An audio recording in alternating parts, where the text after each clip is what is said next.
Good morning, student. As we are in combustion and flame, next is this activity. Here we will do the activity to show that air is necessary for combustion. Materials required: 2 candles, 2 glass jar or beakers and a matchstick. First, we will light the two identical candles at the same time and cover both the candles with the inverted glass jars. Under one glass jar, leave some space as an inlet for coming air. See here, in first case, two wooden blocks are kept at the bottom of the glass jar so that from the bottom part the air is entering inside it. But in second case, no inlet is there, so the air cannot enter inside it. After some time we will see that the second one, the candle in second glass jar, it will extinguish because no air is present there. But in first one, because the air is entering continuously inside it, so it will continue burning. So what we have concluded? We conclude that in the absence of air, candle does not remain lit for a long time. Next is types of combustion. On the basis of the rate of combustion, that means how fast or slow the combustion takes place, on that basis, that means on the basis of the rate of combustion, it is divided into 4 types: slow combustion, rapid combustion, spontaneous combustion, and explosion. So first is slow combustion. Combustion is basically oxidation. I told you earlier. It takes place at a very slow rate in some cases with a continuous release of energy, and this energy released in the form of heat. For example, respiration is an example of slow combustion where the oxidation of food takes place. When we respire, that means we take oxygen inside our body, and the food which we eat both get reacts together and release energy so that we can do our daily activities. It is a type of slow combustion. Respiration is a type of slow combustion. Second, rapid combustion. Rapid means fast.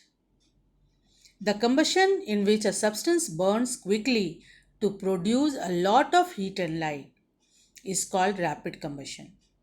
For example, burning a matchstick, burning of LPG, etc. You can see in case of LPG, when you bring a burning matchstick near to the burner, then in a few seconds it starts burning. That, or we can say in a fraction of a second it starts burning. That means it is very fast, so it is a type of rapid combustion. Third, spontaneous combustion. Spontaneous means apne aap. The combustion in which a substance burns suddenly into flames without providing any external source of heat is called spontaneous combustion. That means in this case, we are not supposed to bring any external source of heat. No burning matchstick, no candle we have to bring. On its own, it starts burning. For example, sodium and phosphorus, which already you have read in Metal and Non-Metal. Sodium and phosphorus burns spontaneously when exposed to air. If we keep it outside in the room temperature, because its ignition temperature is below room temperature, so it starts catching fire on its own and starts burning. So it is a type of spontaneous combustion. And the last one is explosion. The combustion in which the production of a large amount of heat and light is evolved along with a loud sound is called explosion. It is accompanied by the liberation of a large amount of gas. You have seen firecracker. When we burn the cracker, it gives out heat, sound, and light, and also a lot of gas. So it is a type of explosion. So on the basis of rate of reaction, rate of combustion, four types: slow combustion, rapid combustion, spontaneous combustion, and explosion. Next classification is based on the availability of oxygen. On this basis, two types of combustion are there: complete combustion and incomplete combustion.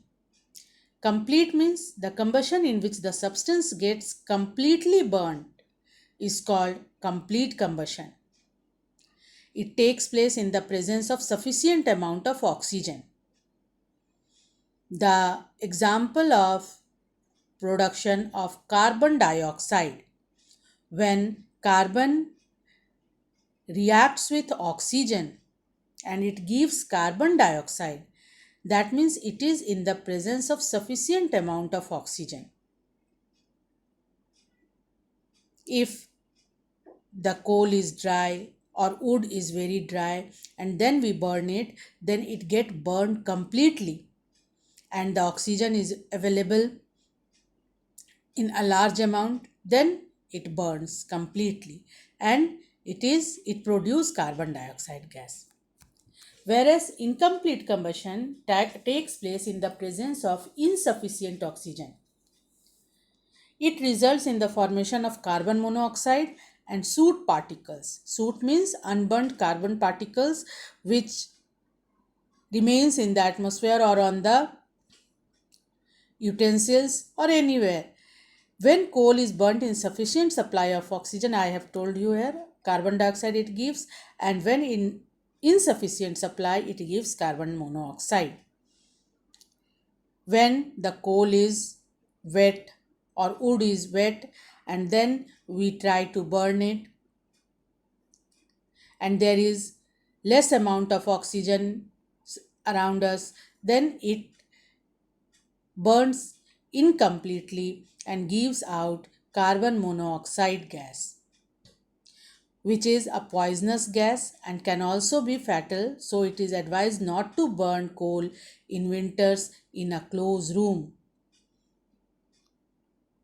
Sometime, if you have heard that when uh, when coal is burned in a closed room, then some mishappening takes place because the room is closed and carbon dioxide gas is released by the burning and it is poisonous gas and it causes harm to us. So carbon monoxide has 300 times more capacity to mix with blood than oxygen. So when it combines with blood cannot supply oxygen to the brain and which leads to death. And sometimes we feel uncomfortable also. Suffocation occurs in the beginning. So we should avoid this incomplete burning of any fuel. So this is all about the classification of the combustion, types of combustion.